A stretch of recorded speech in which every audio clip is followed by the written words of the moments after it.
মাটি বেচে চুরি করো, মানুষ মরছে মরুক, আমার পকেট ভরুক, এমনই বিস্ফোরক মন্তব্য করলেন অধীর বাবু আজ বহরমপুরে। আজ দুপুর সাংবাদিক বৈঠকে রাজ্যের বন্য পরিস্থিতি নিয়ে একাধিক মন্তব্য করেন প্রদেশ কংগ্রেস সভাপতি অধীর রঞ্জন চৌধুরী।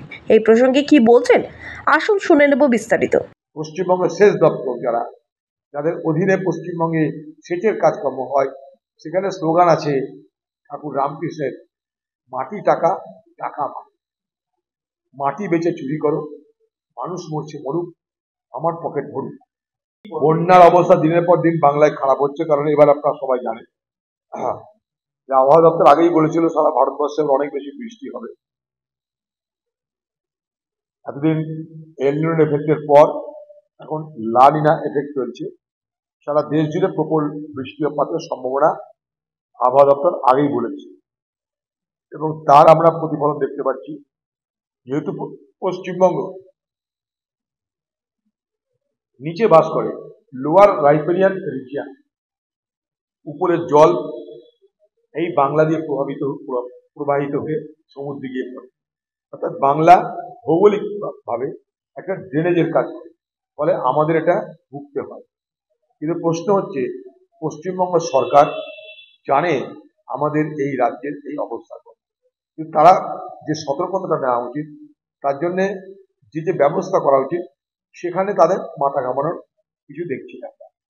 বন্যা আর ভাঙন, একদিকে ভাঙন আরেকদিকে প্লাবন, এই মুর্শিদাবাদ জেলার দুটো অভিশাপ, মালদা জেলার অভিশাপ। এই ভাঙনে মুর্শিদাবাদ জেলার ভূগোল পাল্টে যাচ্ছে। পশ্চিমবঙ্গ সরকার আজ পর্যন্ত ভাঙন নিয়ে, বন্যা নিয়ে কোনো দীর্ঘস্থায়ী পরিকল্পনা করেছে কি বলুন তো? মনে করে দেখুন, ইউপিএ সরকার আমলে প্রণব মুখার্জিকে সামনে রেখে আমরা এই মুর্শিদাবাদ জেলায় কাঁদি মাস্টার প্ল্যান সফলভাবে করে আজকে মুর্শিদাবাদ এবং বীরভূমের এক বিস্তীর্ণ এলাকাকে বান মুক্ত করেছি। সেই সমস্ত বাঁধ কাটাকাটিও চলছে বালি মাফিয়াদের দ্বারা, ফলে সেই বাঁধ কতদিন টিকবে আমার জানা নাই। কিন্তু পশ্চিমবঙ্গ সরকার এই পশ্চিমবঙ্গের ভৌগোলিক অবস্থান অনুযায়ী বন্যা নিয়ন্ত্রণের জন্য, ভাঙন নিয়ন্ত্রণের জন্য আজ পর্যন্ত কোনো দীর্ঘস্থায়ী পরিকল্পনা করেছেন বলে আমার জানা নেই। তাই মুর্শিদাবাদের মানুষ যখন ভাঙনের কবলে পড়ে, তখন এখানকার এমপি এমএলএরা একটু চিৎকার মিৎকার করবে, মন্ত্রী আসবে, একটু ঘুরবে, কিন্তু হয়ে গেল।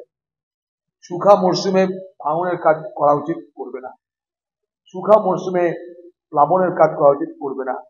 এখন বর্ষা, এখন বন্যা আসছে, এখন বোল্ডার পড়বে, বালির বস্তা পড়বে, আর কোটি কোটি টাকা লুট হবে। স্বাস্থ্য সংবাদ, স্বাস্থ্য সংবাদ, চিকিৎসা সংবাদ, আয়ুর্বেদিক চিকিৎসা সংবাদ। সুস্থ শরীর, সুস্থ মন, আনন্দে বাঁচুন সারা জীবন। পার্শ্ব প্রতিক্রিয়া মুক্ত সুচিকিৎসা এখন আয়ুর্বেদ কুটিরে। আয়ুর্বেদ চিকিৎসা জগতের বিশ্বস্ত নাম আয়ুর্বেদ কুটির, 120 বছর ধরে মানুষের সেবায় নিয়োজিত। পথ নির্দেশ আয়ুর্বেদ কুটির, কান্তি বাসস্ট্যান্ড মেইন রোড ধরে থানার পাশ দিয়ে গার্লস স্কুল মোড়, সেখান থেকে বাম দিক দিয়ে কিছুটা এসে লিচুতলা, সেখানেই স্বর্গীয় কানাই কবিরাজের চেম্বার, বর্তমানে কৌশিক সেনগুপ্তের চেম্বার।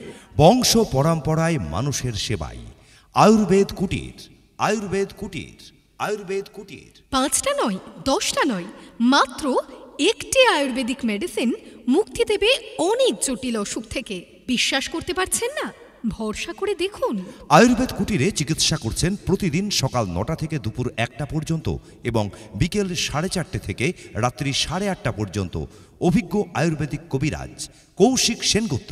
বিশ্বের সবথেকে প্রাচীন এবং ভরসাযোগ্য পার্শ্ব প্রতিক্রিয়া মুক্ত চিকিৎসা পদ্ধতি আয়ুর্বেদিক চিকিৎসা পদ্ধতির মাধ্যমে এখন সুস্থ হয়ে উঠুন।